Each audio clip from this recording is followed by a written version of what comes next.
The war in Mali is one of West Africa's hottest conflicts, although not for lack of competition. While the tenuous Russia-Ukraine connection has drawn some attention, the average Western mill watcher doesn't really know a whole lot about African militaries in general. In this video, I'm going to talk about Mali's army structure and how it correlates with the current conflict. I know what you like, so I'll be talking about what assortment of vehicles they bring to bear, stuff like... And I'm gonna pay special attention to Mali's armored units since we're a bit cap-pilled here. But first, an overview of the conflict's geography so you can get your bearings. Mali is not small. If you superimposed it over the US, it'd reach from central Texas to Michigan. Government control and pro-government militias are centralized in southwestern and central Mali, which is much more densely populated and inhabited by several sub-Saharan ethnic groups. Meanwhile, Mali's arid north, called Azawad by its nomadic Tuareg population, is contested. North of the 15th parallel, state control doesn't extend far beyond the Niger River bend, population centers, and major roadways, such as routes 18 and 19 up towards Tessalit. They're opposed by three loose factions made up of numerous constituent groups with different interests and areas of operation. The three threats, so to speak, oppose each other, but also all oppose the Malian government. They're the broadly secular Tuareg and Arab coordination of Azawad movements, who seek self-determination for the north. The Al-Qaeda-aligned JNIM, who wish to see Sharia enforced throughout Mali, although nowadays global Al-Qaeda's influence is questionable.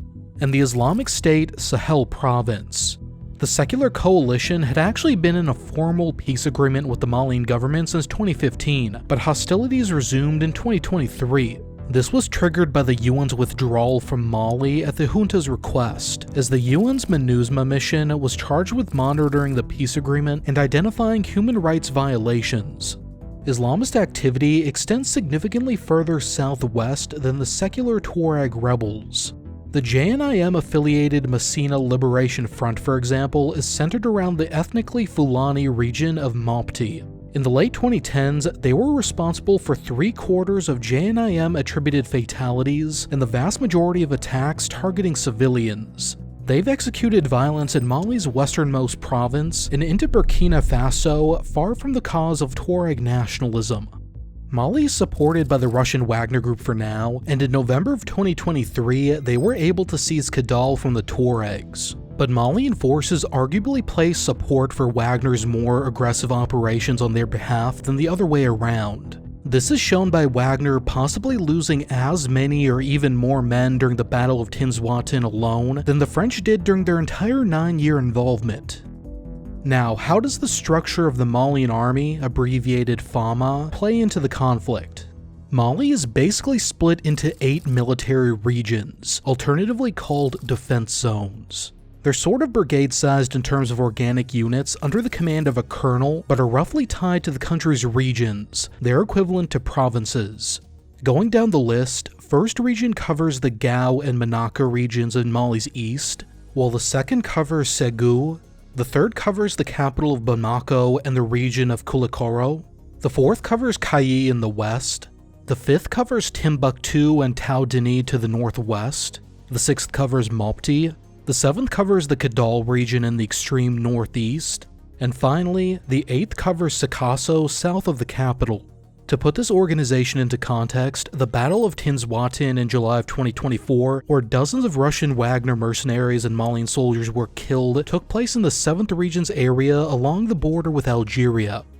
In terms of unit designations, it's pretty easy to figure out who's from where. Regiments, equivalent to battalions, will have their first numeral correspond to their military region, so the 71st Motorized Infantry Regiment at Tessalit is in the 7th region, and the 63rd Armored Regiment at Cavalry is in the 6th region.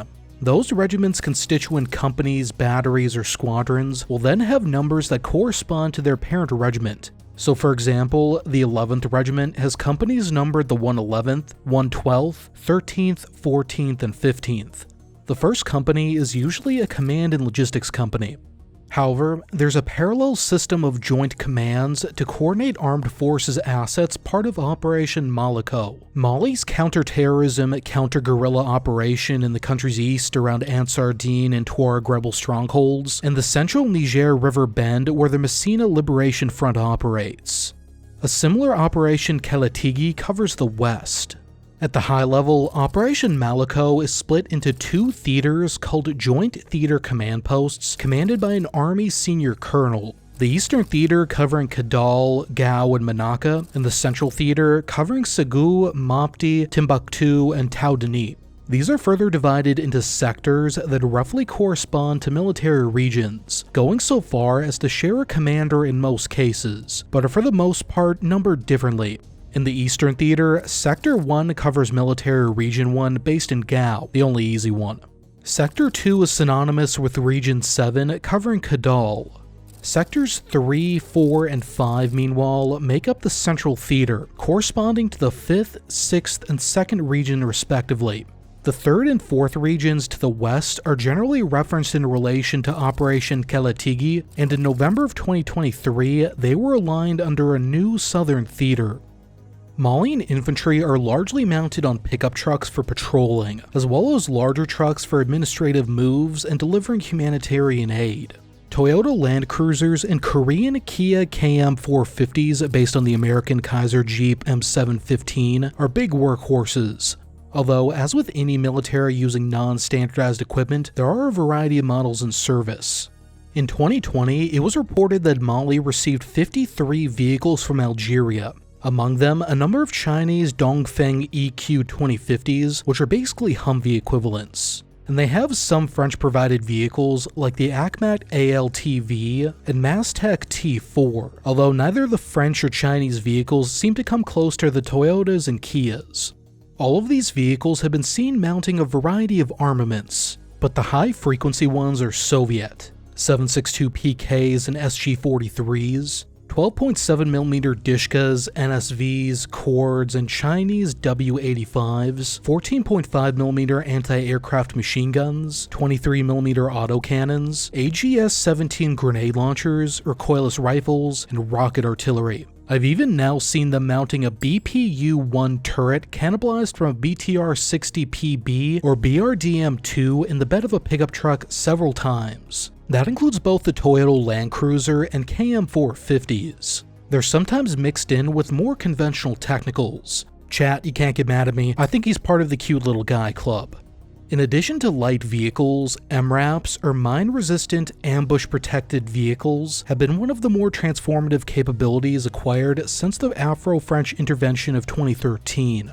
They represent some of Mali's most modern armored vehicles.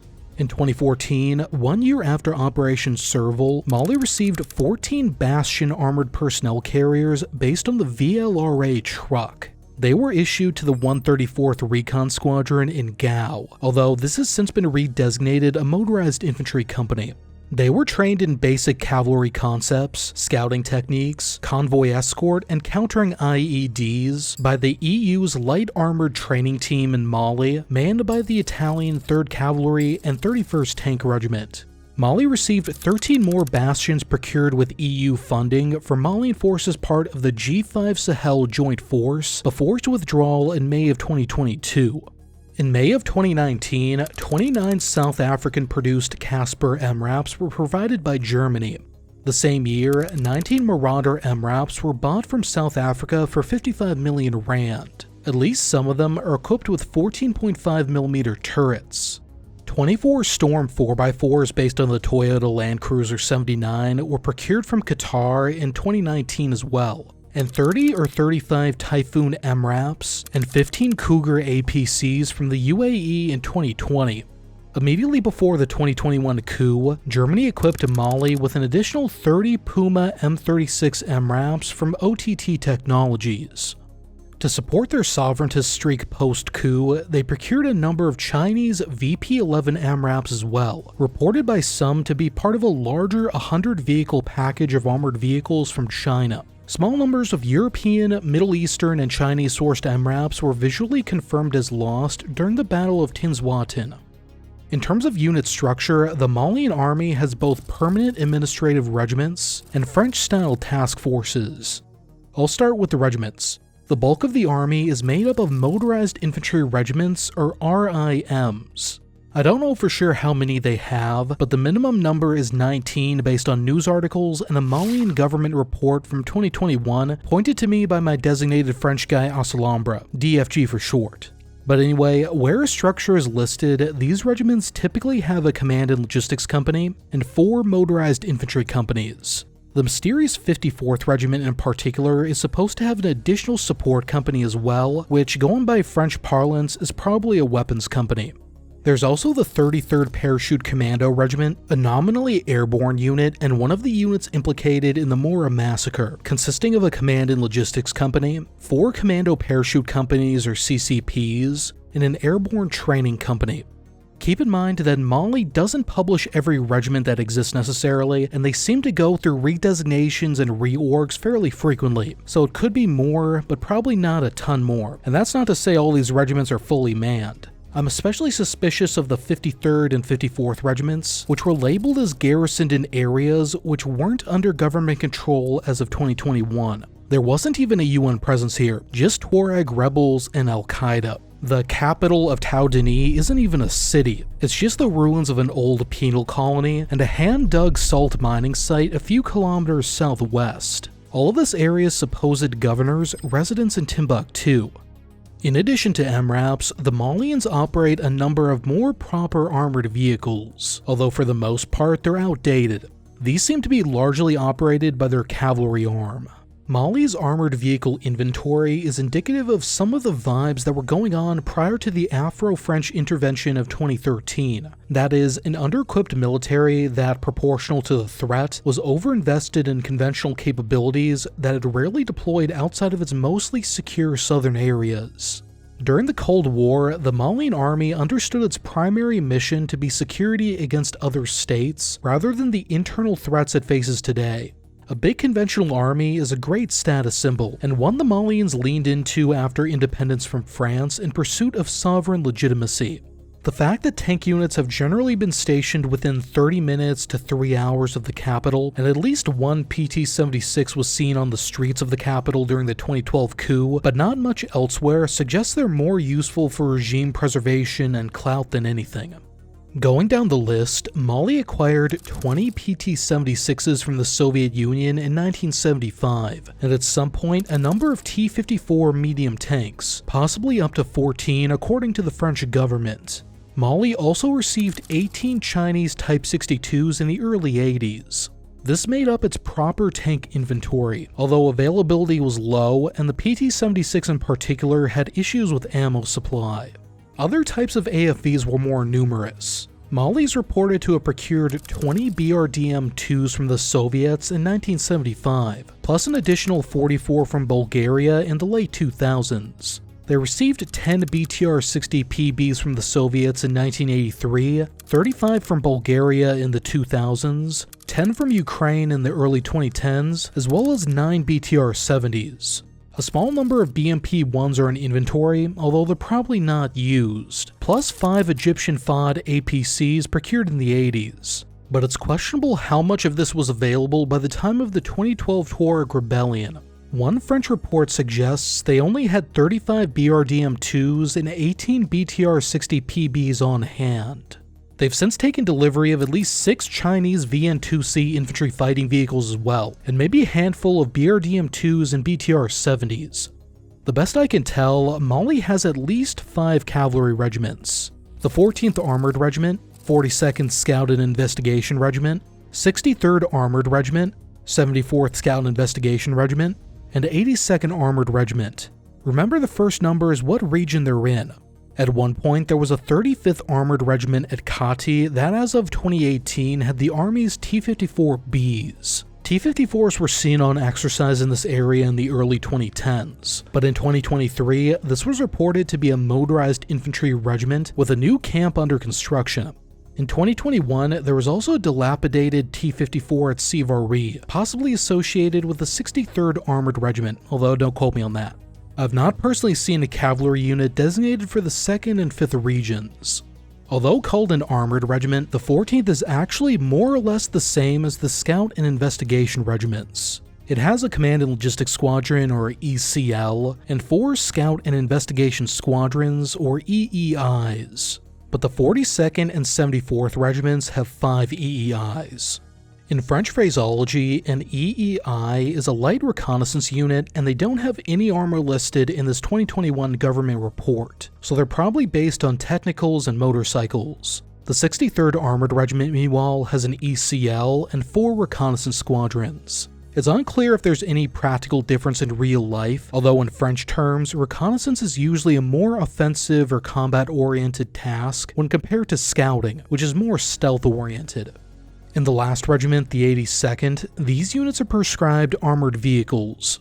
The 82nd Regiment is assigned a Command and Services Squadron, or ECS, 1 tank squadron, and 2 reconnaissance squadrons. As of 2021, the tank squadron was meant to be equipped with Soviet PT-76 amphibious light tanks and Chinese Type 62 light tanks. We know at least a platoon of Type 62s are stored in relatively good condition in the province, although the PT-76 appears to be slightly more usable. The 823rd Recon Squadron had much more practical BRDM-2 scout cars, and the 824th Recon had BTR-60 armored personnel carriers. To briefly mention supporting arms, Mali has at least 4 artillery regiments: the 15th, 24th, 36th, possibly redesignated the 37th, and a presumably new 44th.